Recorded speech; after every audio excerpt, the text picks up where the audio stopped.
अपने नाम के आगे डॉक्टर कौन लिख सकता है? इस सवाल के जवाब को जानने से पहले इन जनाब की बात सुन लेते हैं। क्या सभी लोगों को योगी जी की बात सुननी चाहिए? ये पढ़िए कि रवि किशन जी आए थे, कहने लगे आपने मुझे बताया नहीं थी। मैंने पूछा क्यों? इसलिए बोले कि पीएचडी की उपाधि मिली है। मैंने कहा मानद उपाधि है। मानद उपाधि क्या होती है? Ordinary PhD. जैसे किसी को मिली है, सचिन तेंदुलकर है, विद्या बालन है, बहुत सारे लोग हैं जो कॉलेज के अंदर गए तो नहीं, लेकिन उनको पीएचडी की दे दी गई।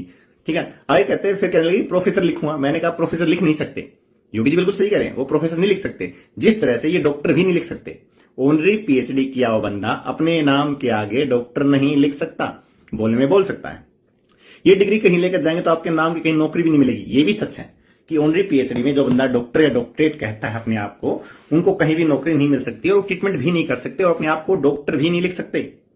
नहीं लिख सकते। मैं क्यों कह रहा हूं? क्योंकि इस देश में बहुत सारे लोग हैं जो ऑनरी पीएचडी कर लेते हैं।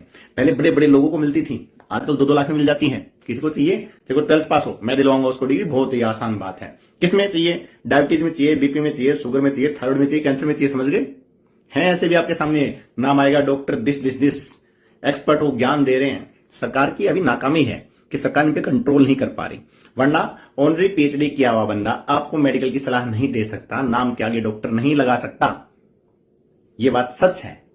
बहुत सारे लोग स्किन पे काम कर रहे हैं, बहुत सारे लोग अपने आप को, एग्जाम्पल यार किसी और दो, अपने डॉक्टर वो क्या है, विश्वरूपम है, ऑनरी पीएचडी है, ऐसी यूनिवर्सिटी से जो बेकार थी, वो नाम के डॉक्टर नहीं लगा सकते, मेडिकल की सलाह बिल्कुल नहीं दे सकते। अपने वो क्या, मैं तो योगी जी ने जो बोला बस उसी बात को उसी टर्म में बता रहा हूं जो लोग हिंदी में समझ सकते हैं।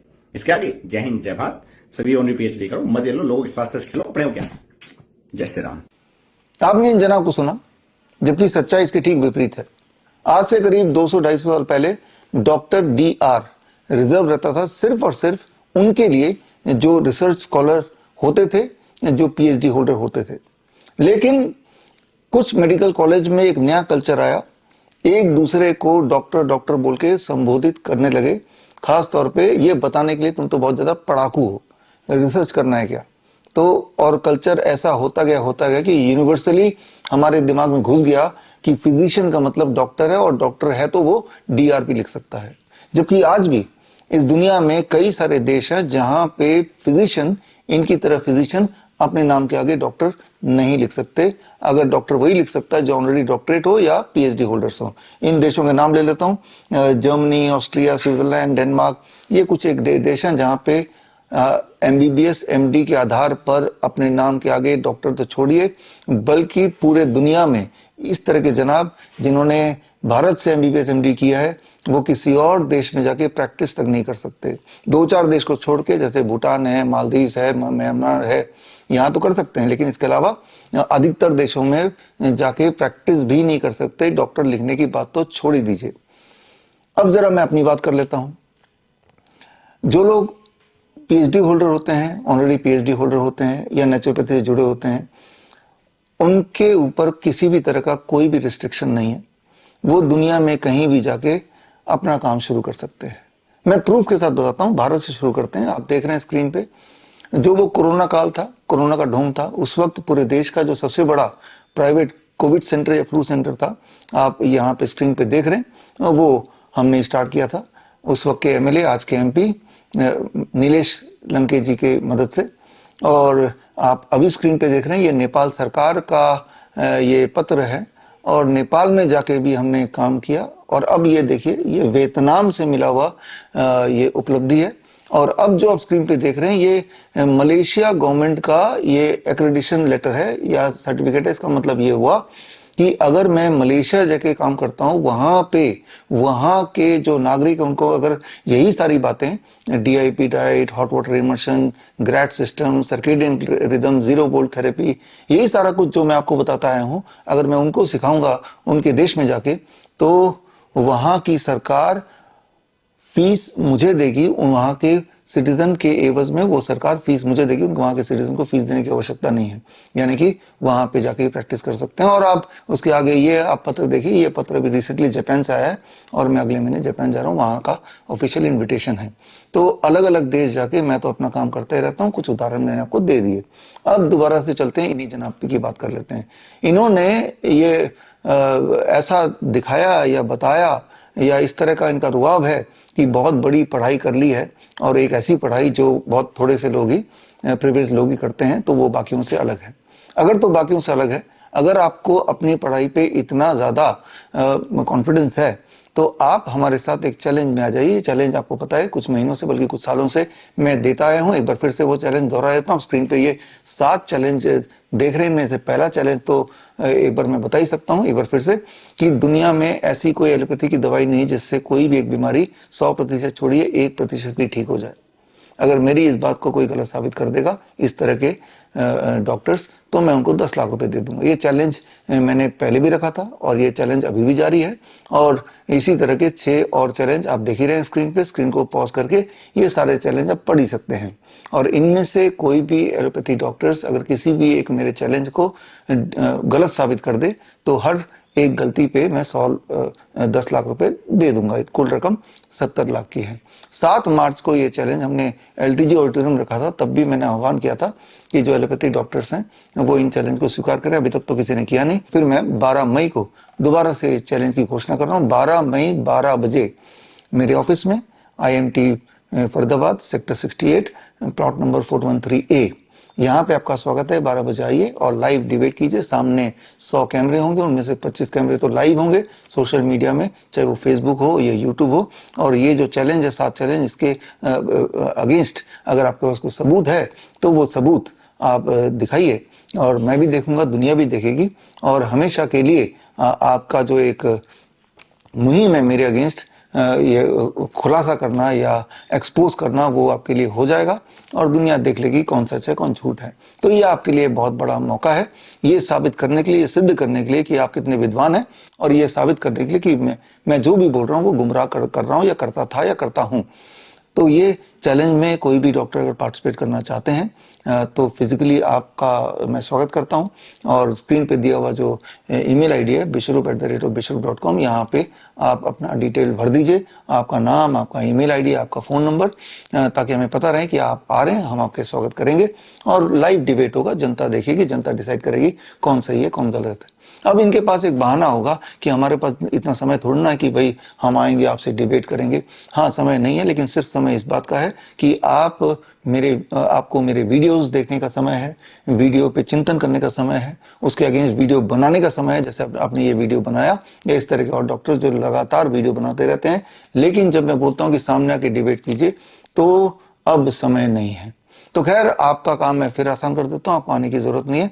आप जूम के माध्यम से लाइव जुड़ सकते हैं, और अगर जूम के माध्यम से जुड़ना चाहते हैं तो भी आप bishrup@bishrup.com में अपना डिटेल भेज दीजिए, अपना नाम, अपना फोन नंबर, अपनी ईमेल आईडी। मैं आपको जूम लिंक भेज दूंगा और 12 बजे आप लाइव होंगे, स्क्रीन पे होंगे। मैं तो सामने होऊंगा ही, और आपको आने की भी जरूरत नहीं है। और आप अपने सबूत तैयार रखिए, और मैंने अपने सबूत तैयार रखे हैं पहले से ही। मेरी एक किताब रिलीज हो रही, किताब का नाम है मेडिकल सुपरस्टिशंस, और इस किताब में जो मैंने बातें बताई हैं, वो 7 चैलेंज, उसके सारे सबूत उस किताब में दिए हुए हैं। ये किताब 12 मई को 12 बजे मैं रिलीज कर रहा हूं, और इस किताब के माध्यम से आप तक, यानी कि जनता तक, सच मैं पहुंचाना चाहता हूं। और सच सामने आएगा तो आप देखेंगे कि ये सफेद कोट के पीछे का काला सच, सफेद कोट के पीछे का काला सच बोलें, या ये बोलें कि रबर ट्यूब वाले डॉक्टर, ये जो रबर ट्यूब आपने लगाया हुआ है, इसकी क्या जरूरत है इंस्टाग्राम पे रील बनाने के लिए? क्या जरूरत है लाइव करते वक्त? यहाँ आप बीच में बोल रहे हैं, कोई पेशेंट थोड़ा ना सामने आ जाएगा जिसकी आपको कोई ना कोई डायग्नोसिस करनी होगी। आपने ये गौर किया होगा, सब लोगों ने गौर किया होगा कि इस तरह के जो एलोपैथी डॉक्टर हैं, न जाने क्यों हर पल किसी टीवी शो में या फिर इस तरह के इंस्टाग्राम रील में, या इवन सब्जी बाजार में जाते हुए भी अपना स्टेथोस्कोप यानी कि वो रबर ट्यूब लगा के घूमते रहते हैं। ऐसा प्रतीत होता है एक जनरल मास को कि पता नहीं एक ऐसा एक जादुई डायग्नोस्टिक टूल है जिसकी मदद से डॉक्टर को आपके अंदर के सारी बातों को पता कर लेते हैं, पता चल जाता है, और उसके बेसिस पर इलाज होता है। ऐसा कुछ दिमाग में फिट किया हुआ है, ऐसा कुछ एक माहौल ऑरा इस स्टेथोस्कोप का बनाया हुआ है। क्या ऐसा ही है?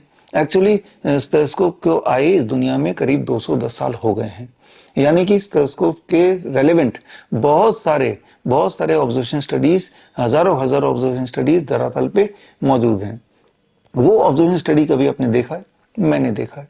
वो ऑब्जर्वेशन स्टडी अगर ध्यान से देखेंगे तो आप हैरान हो जाएंगे, शॉक्ड हो जाएंगे और एक ही चीज आप कंक्लूड करेंगे और वो कंक्लूजन ये कि ये जो स्टेथोस्कोप से जो वो सुनते हैं या सुनने की कोशिश करते हैं, सुनना चाहते हैं या ये दिखावा करते हैं कि उनको कुछ सुनाई दे रहा है, उसके एवज पे वो डायग्नोस कर पा रहे हैं on the basis of what they are hearing, तो ये कितना रिलायबल है? ये सिर्फ उतना ही रिलायबल है जितना कि एक कॉइन टॉस होता है। यानी कि मैं आपको पूरा क्लियरली बता रहा हूं, मान लो 100 निमोनिया के पेशेंट बाहर खड़े हैं ओपीडी के बाहर और इन जनाब को अगर मैं बोलूं कि आप, उनको पता नहीं कि निमोनिया के पेशेंट है, आप अपने स्टेथोस्कोप के बेसिस पर डायग्नोस करके दिखाइए इनमें से कितने निमोनिया के कितने पेशेंट्स को निमोनिया है। तो एक तरफ, दूसरी तरफ कोई रैंडम आदमी को मैं कॉइन टॉस कॉइन दे दूं और बोलूंगी कॉइन की मदद से आप टॉस करके बताइए इनमें से कितने को निमोनिया है। तो कॉइन टॉस में तो अगर हेड मतलब निमोनिया तो लगभग 50% को वो बोल देगा रैंडमली इनको निमोनिया है, यानी कि उनका जो सक्सेस रेट है, सेंसिटिविटी बोलते हैं, दैट इज 50%। अब ये जनाब अपने स्टेथोस्कोप का यूज करेंगे और ये कितने परसेंट लोगों को राइटली डायग्नोस कर पाएंगे कि ये निमोनिया है? आप शॉक्ड रह जाएंगे कि 50% से भी कम, 50% से भी कम। तो मैं आपको ये बताना चाह रहा हूं कि जैसी दुनिया दिखती है ये व्हाइट कोट की दुनिया, वैसी वो है नहीं। और वो जो बातें हैं जो मैं बोल रहा हूं, मैं कोई अपनी इमेजिनेशन से नहीं बोल रहा हूं, मैं इसी मेडिकल साइंस के रेफरेंसेस को यूज करते हुए बोल रहा हूं। और ये सारे सबूत मैं 12 तारीख को 12 बजे आपके सामने लेके आने वाला हूं। तो हम, मेरे व्यूअर्स, मेरे स्टूडेंट्स, मेरे फॉलोअर्स एंड मेरे पेशेंट्स, आप सब जुड़िए मेरे साथ 12 तारीख को दोपहर को 12 बजे at the release of my book that is medical superstition. और मैं आपसे पूछना चाह रहा हूं, क्या आपको लगता है इस बार, अपने राय कमेंट में लिखिए, क्या आपको लगता है कि इस बार कोई ना कोई एलोपैथी डॉक्टर या रबर ट्यूब वाले डॉक्टर मेरे चैलेंज को स्वीकार करेंगे? आप हाँ या ना में या अपना जो भी आपका है वो आंसर वो कमेंट बॉक्स में लिखिए। और उसके अलावा भी अगर आपके कोई सवाल हो मेरे लिए या कोई क्रिटिसिज्म हो मेरे लिए तो वो भी लिखिए, मैं सारे कमेंट पढ़ूंगा। और अगर कोई सवाल है तो मैं कोशिश करूंगा कि जब 12 तारीख को 12 बजे लाइव होगा तो उन सवालों को भी मैं लूं। तो खैर, हम मिलेंगे दोपहर को 12 बजे on 12th of May। All the best, thank you, जय हिंद।